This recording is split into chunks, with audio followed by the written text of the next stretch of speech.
সাপের কামড়ে ঘায়েল এবং সাপের কামড়ে মৃতের সংখ্যা দিন দিনই বাড়ছে। অভিযোগ, অনেক ক্ষেত্রেই অ্যান্টিভেনাম ঠিকমতো কাজই করে না।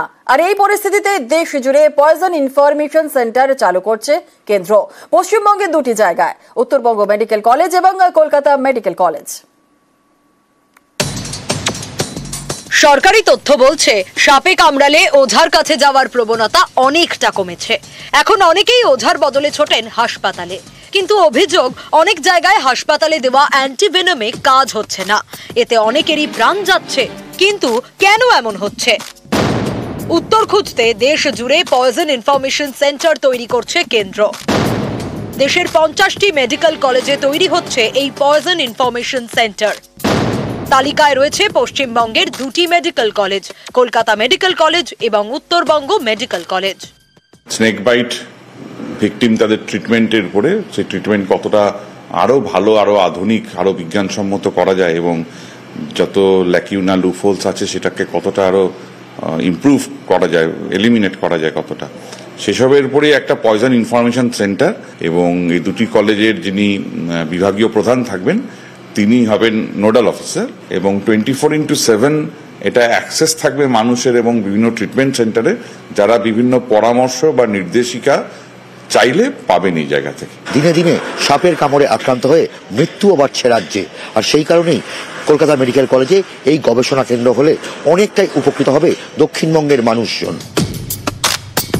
ভারতের বিভিন্ন জায়গায় বিভিন্ন ধরনের সাপ, কোথাও মারাত্মক বিষধর, কোথাও হয়তো কম বিষাক্ত।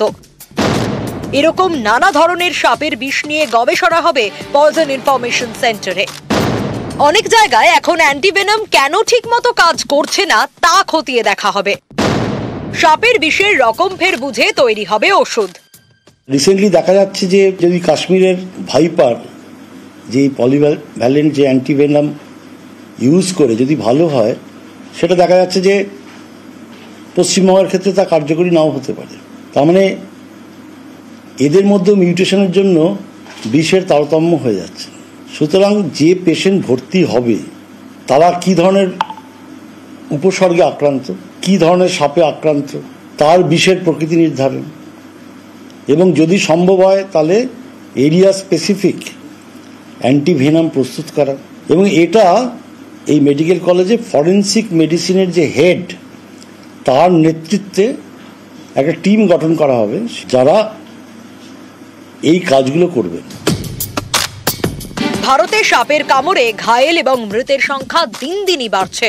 টরন্টো বিশ্ববিদ্যালয়ের সেন্টার ফর গ্লোবাল হেলথ রিসার্চের তথ্য অনুযায়ী বিশ্বে প্রতি বছরে সাপের কামড়ে যতজনের মৃত্যু হয় তার অর্ধেকই হয় ভারতে।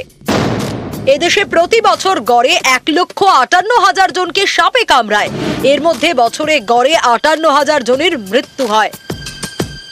অনেক জায়গায় অ্যান্টিভেনম কাজ না করায় উদ্বেগ আরও বাড়ছে। সমস্যা সমাধানে দেশ জুড়ে পয়জন ইনফরমেশন সেন্টার তৈরি করছে কেন্দ্র। ক্যামেরায় গোপাল ওঝার সঙ্গে অভিজিৎ চন্দ, নিউজ 18 বাংলা।